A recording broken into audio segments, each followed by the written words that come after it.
In the heart of New York City, power wasn't given, it was seized. It was earned through deliberate moves, brutal force, and steady ambition.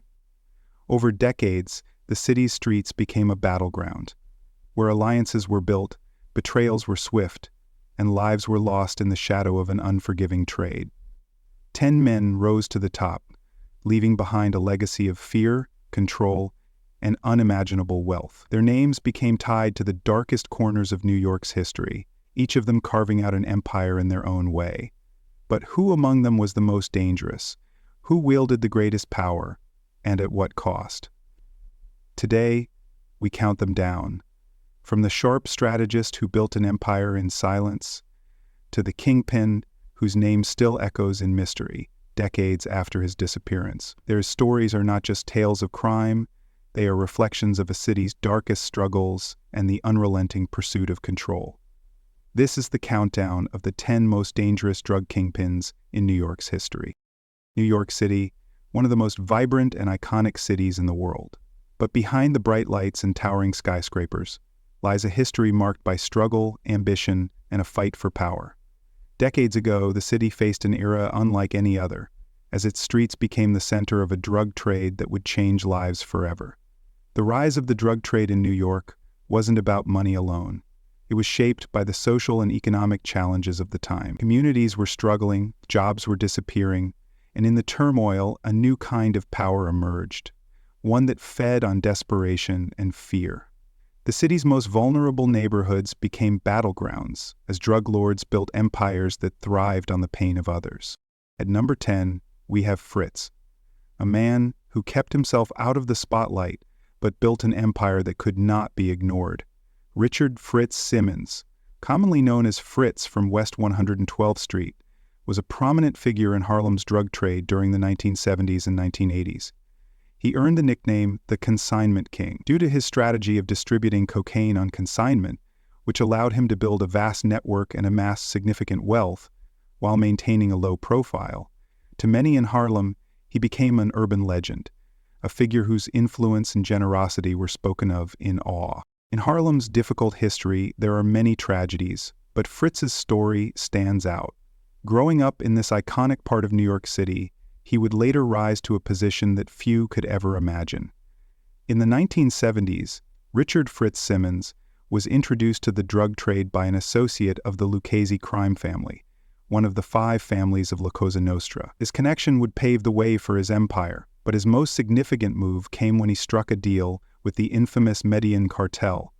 That partnership made Fritz New York's cocaine consignment king, distributing kilos of cocaine to Harlem heavyweights and employing hundreds across the 5 boroughs and neighboring states. This lucrative deal unlocked a lifestyle of unimaginable wealth.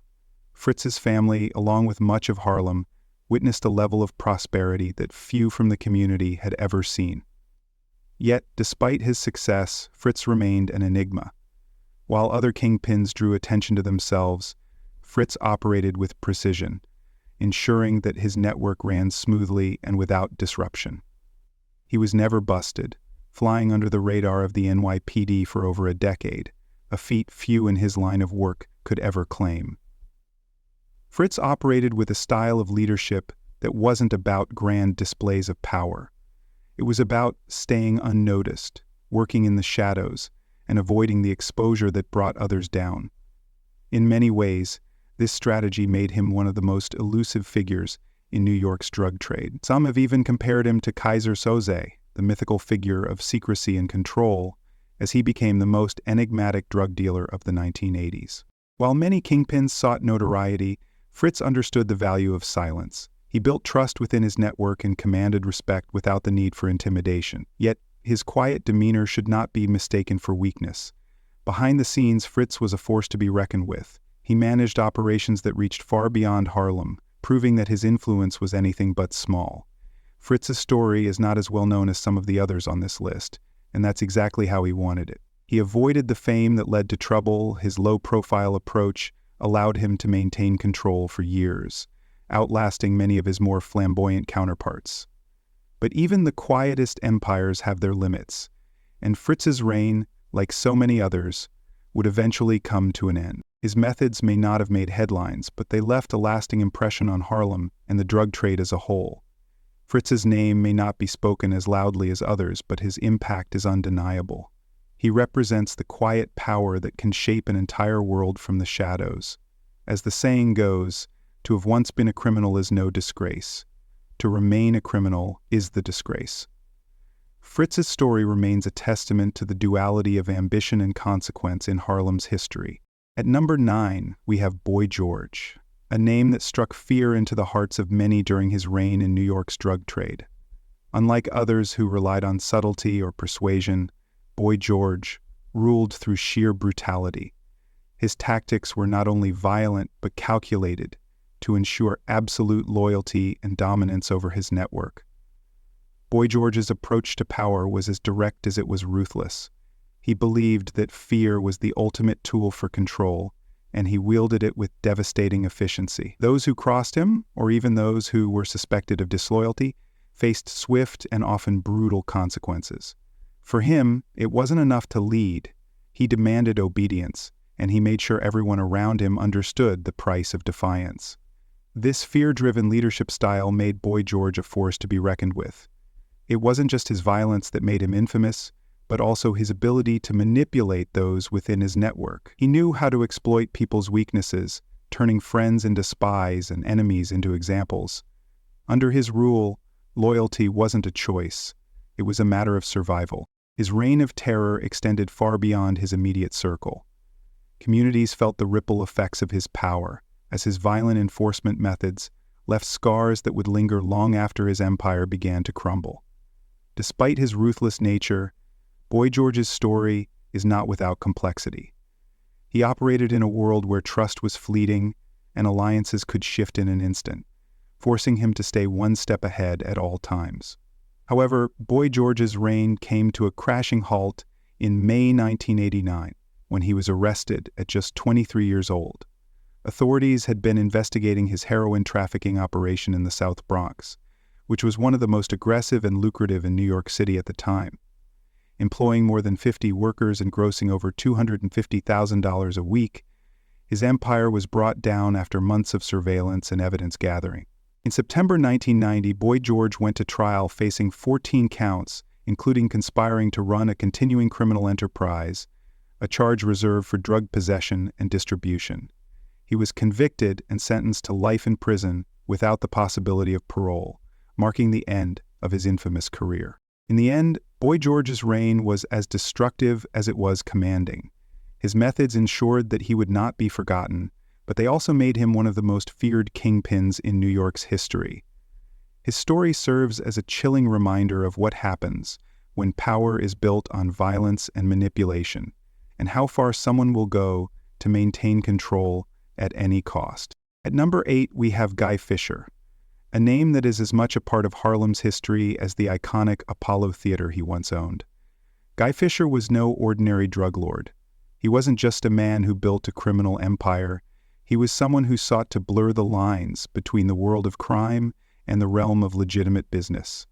His story is one of ambition, charm, and the complexities of a man who rose to power in a way few others could. Guy Fisher was a man of vision. While many in his position focused solely on the streets, he had his eyes on something more.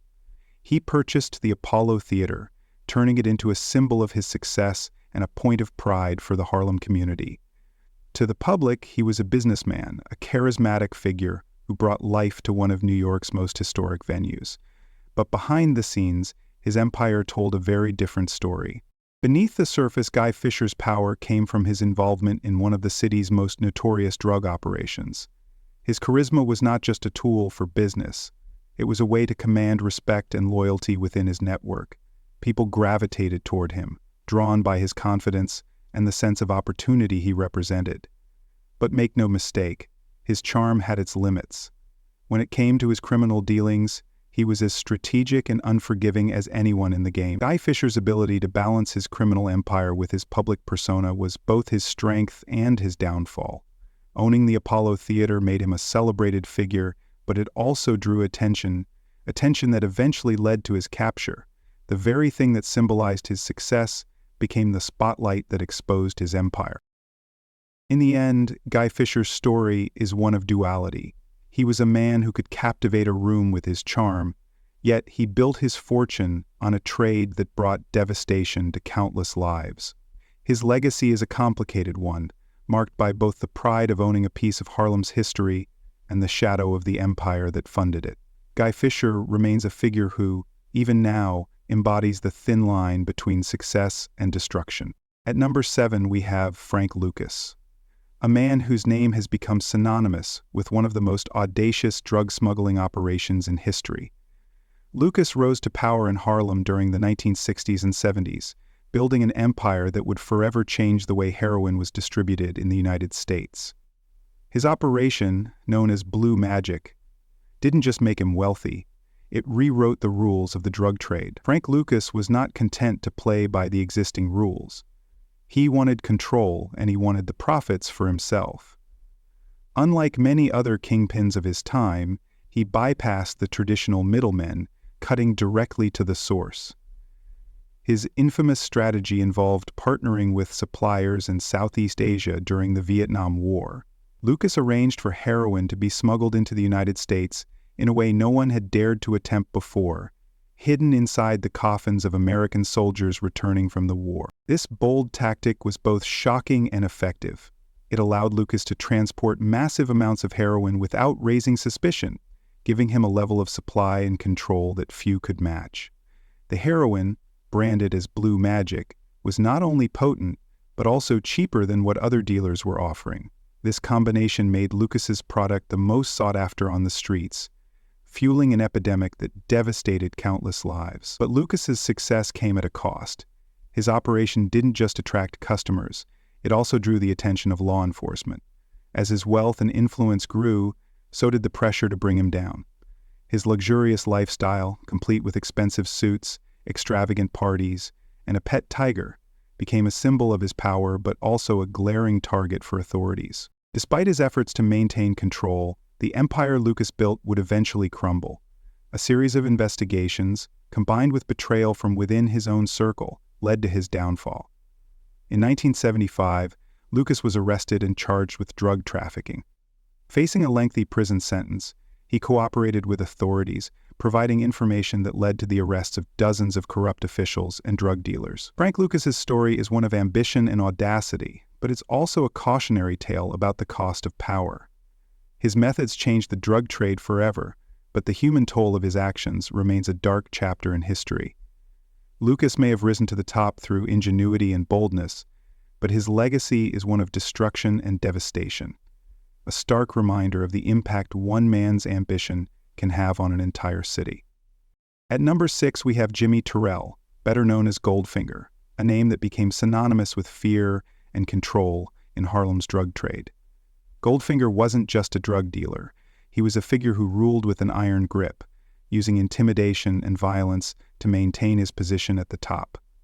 His rise to power was marked by a ruthless determination, and his ability to inspire both loyalty and fear made him one of Harlem's most formidable operators. Goldfinger's network stretched across vast sections of the drug trade, with influence that reached far beyond Harlem.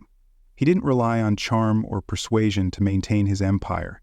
Instead, he used fear as his greatest weapon, ensuring that everyone in his network knew the consequences of stepping out of line. Loyalty wasn't requested, it was demanded. Those who crossed him often paid a price that sent a clear message to others. Betrayal was not an option. Goldfinger's reputation for intimidation extended beyond his immediate circle. Dealers, enforcers, and even rival kingpins knew that his name carried weight. He wasn't flashy, but his presence was felt in every corner of his operations. His ability to control large portions of the drug trade wasn't just about strategy. It was about making sure that no one dared to challenge his authority.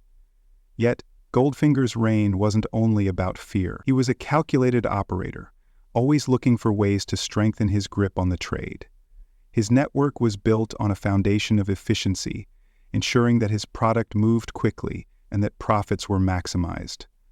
While many kingpins drew attention with their wealth and flamboyance, Goldfinger focused on the business itself, ensuring that his operations ran like a well-oiled machine. Despite his efforts to stay in control, no empire lasts forever. Goldfinger's reliance on intimidation created enemies, and his ruthless approach drew the attention of law enforcement. Over time, cracks began to appear in his organization.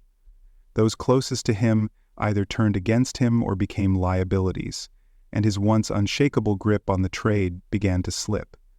In the end, Goldfinger's story is a testament to the cost of ruling through fear. His methods made him one of Harlem's most feared kingpins, but they also sowed the seeds of his downfall. Goldfinger's legacy is one of power and ruthlessness, but it is also a reminder that even the most intimidating figures are not immune to the consequences of their actions. His name remains etched in the history of Harlem's drug trade as a symbol of what it means to rule with an unrelenting hand. At number 5, we have Fat Cat, a name that is still remembered as one of the most notorious figures in New York's drug trade. Known for his ability to command loyalty and fear in equal measure, Fat Cat wasn't just a kingpin. He was an icon of power, wealth, and brutality. His story has inspired Hollywood crime dramas, but the reality of his reign was far more intense than anything portrayed on screen. And Fat Cat, whose real name is Lorenzo Nichols, rose to power in Queens during the 1980s. His operation was massive, controlling the distribution of crack cocaine and other drugs throughout the borough and beyond. At the height of his power, Fat Cat lived a lifestyle that few could imagine. He drove luxury cars, wore expensive jewelry, and hosted extravagant parties that showcased his immense wealth. But behind the facade of opulence was a man whose actions left a trail of devastation in their wake. Fat Cat's reputation for violence was well earned. He ruled with an iron fist, ensuring that anyone who dared to cross him faced swift and brutal consequences. His enforcement tactics didn't just keep his rivals in check, they also served as a warning to anyone within his network who might think about betraying him. For Fat Cat, loyalty was non-negotiable, and he made sure that everyone under his command understood the price of defiance. But Fat Cat wasn't just a figure of fear. He was also a skilled strategist, understanding how to expand his empire while avoiding the kind of exposure that brought other kingpins down. He had a knack for identifying opportunities and exploiting them to the fullest, ensuring that his operation remained one of the most profitable in the city. This combination of wealth, power, and violence made him one of the most formidable figures in New York's drug trade. However, Fat Cat's reign couldn't last forever. His actions eventually caught up with him, and he became the target of intense law enforcement investigations. His involvement in high-profile murders, including the killing of a parole officer, brought national attention to his criminal empire. In 1988, Fat Cat was arrested and later convicted, receiving a lengthy prison sentence that marked the end of his rule. Fat Cat's story is one of contradictions. On one hand, he represented the excess and power of a drug lord at the height of his reign. On the other, he embodied the violence and destruction that came with such power. His legacy is both infamous and cautionary, a reminder of how ambition, when unchecked, can lead to both fortune and downfall. Fat Cat remains a name that looms large in the history of New York's drug trade. At number 4, we have Robert Stepney, a name that became synonymous with terror during his reign in New York's drug trade. Stepney wasn't just a dealer, he was a man who rose to power through violence and intimidation. His story is one of unchecked aggression and the consequences of living by the code of the streets. Robert Stepney's ascent in the world of crime was marked by his willingness to do whatever it took to stay on top. Unlike others who might try to keep a lower profile, Stepney's presence was impossible to ignore. He wasn't afraid to use force to get what he wanted, and his reputation for escalating conflicts quickly became one of his defining traits. To those who knew of him, Stepney was someone to be feared, a man whose actions spoke louder than words. Under Stepney's leadership, his network became known for its brutality. Violence wasn't just a tool for enforcement, it was a way of life. He believed that power was something you took, and he was willing to go to any lengths to secure it. As his empire grew, so did the body count, and his reign left a trail of devastation in its wake. Communities were gripped by fear, and his name became a symbol of the chaos that the drug trade brought to New York. But Robert Stepney's rise to power came with a cost. His willingness to escalate conflicts didn't just keep his rivals in check, it also drew the attention of law enforcement. As his violent tactics became more brazen, it was only a matter of time before his empire faced its breaking point. That moment came in a deadly confrontation that would mark the end of his reign. Stepney's downfall occurred in a shootout that became one of the most infamous events of his career. Cornered and with no way out, he met the kind of end that seemed almost inevitable for someone who had built their life around violence. The clash was as brutal as it was decisive, and it brought an end to his reign in the most dramatic way possible. Robert Stepney's story is a stark reminder of the dangers of living by the sword. His methods ensured his rise to power, but they also guaranteed his downfall. His legacy is one of destruction and tragedy, a cautionary tale about the cost of choosing violence as a path to power. Even now, his name is remembered as one of the most fearsome figures in New York's history, a man whose reign of terror left a lasting mark on the city. At number 3, we have Wee Kirkland, a man whose story is one of the most unique and unexpected in the history of New York's drug trade. Kirkland wasn't just a kingpin, he was also a basketball star, a player so talented that his name was once synonymous with hope and opportunity in Harlem. But behind the dazzling moves on the court lay a secret life, one that stunned the community when it was finally revealed. Wee Kirkland's journey began on the basketball courts of Harlem, where he quickly gained a reputation as one of the most electrifying players of his generation. His skill was undeniable, and his potential seemed limitless. He was drafted by the Chicago Bulls and had the chance to make a name for himself in the NBA. For many, this would have been a dream come true, a ticket out of the struggles that defined life in the inner city. But for Kirkland, the story was far more complicated. While he was dazzling crowds on the court, he was building a very different kind of legacy off of it. Kirkland became deeply involved in the drug trade, running a lucrative operation that made him one of Harlem's most notorious figures. His double life left many in disbelief.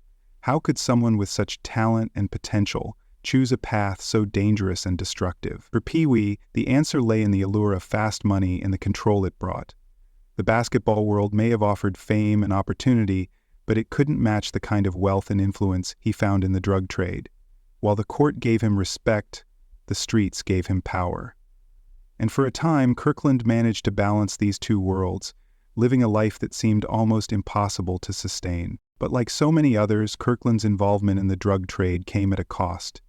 His rise to power drew the attention of law enforcement, and the very empire that brought him wealth and status ultimately led to his downfall. In 1971, Kirkland was convicted on drug charges and sentenced to prison, marking the end of his basketball career and his reign as a kingpin. Wee Kirkland's story is one of contrasts. He was a man with the world at his feet, a basketball star who could have achieved greatness in the NBA. Instead, he chose a path that brought him fleeting success and lasting consequences. His legacy is both inspiring and cautionary, a reminder of the choices we make and the paths they lead us down.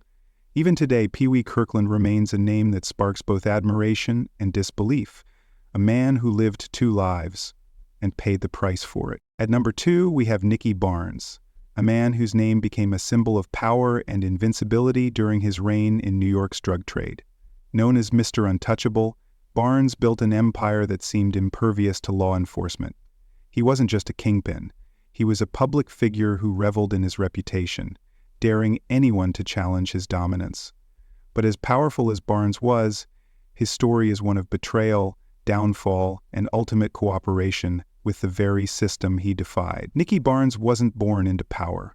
He earned it through a combination of intelligence, charisma, and a willingness to take risks that others wouldn't.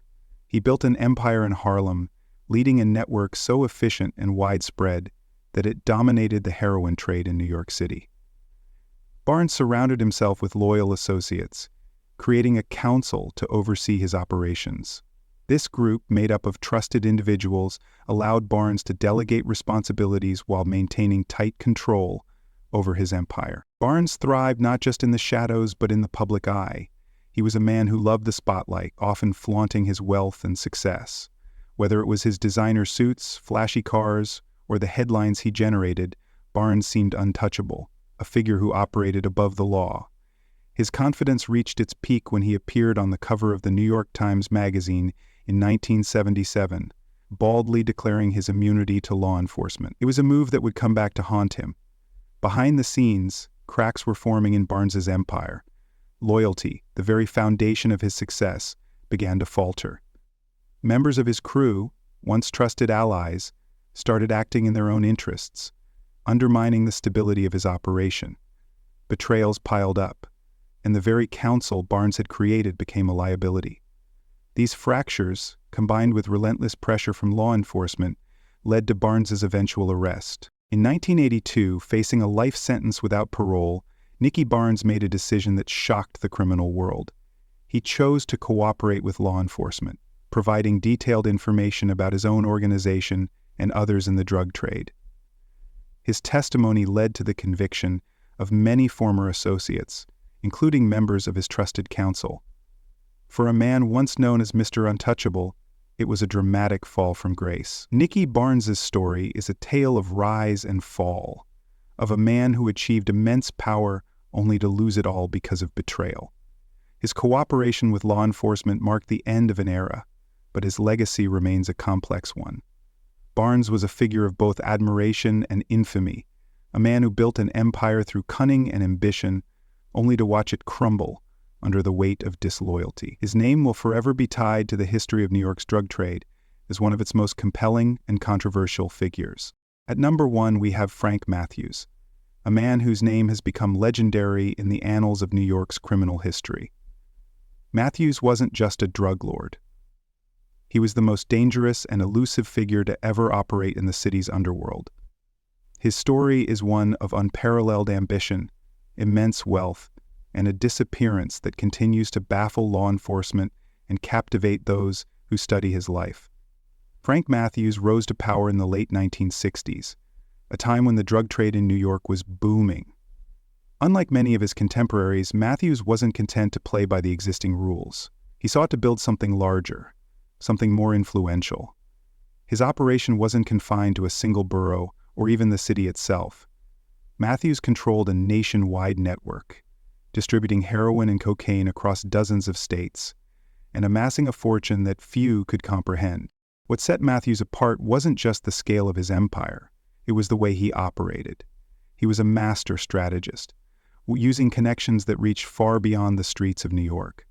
He forged alliances with international suppliers, ensuring a steady flow of drugs that fueled his operation. His ability to navigate both the criminal underworld and legitimate fronts made him nearly untouchable, a figure who seemed to always be one step ahead of his rivals and law enforcement alike. At the height of his power, Frank Mathews was handling millions of dollars, living a life of luxury that included mansions, exotic cars, and extravagant parties.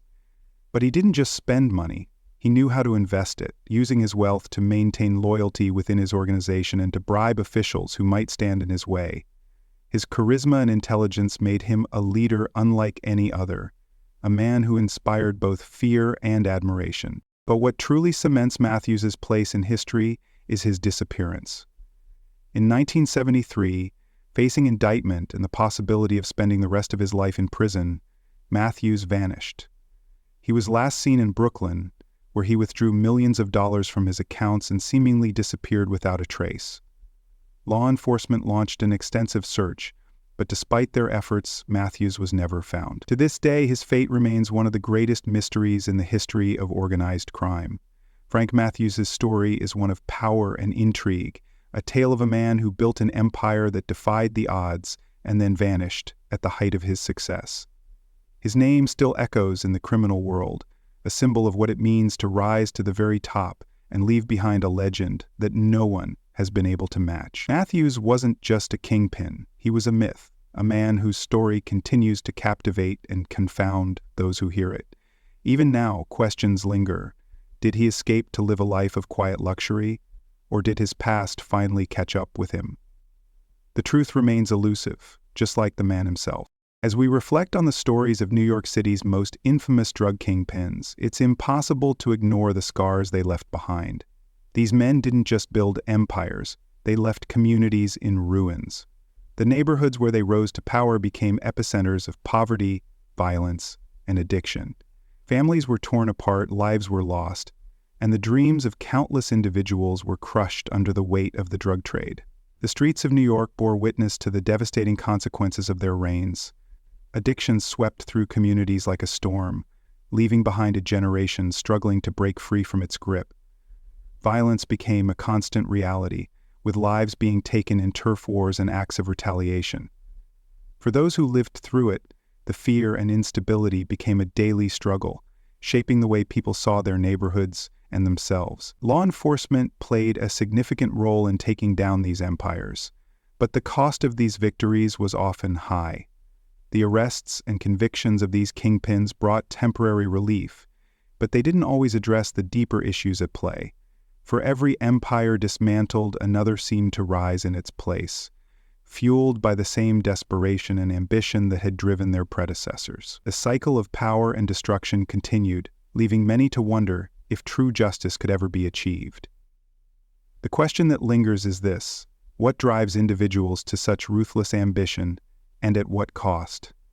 Is it the lure of wealth, the desire for power, or something deeper, a need to escape the struggles of their environment?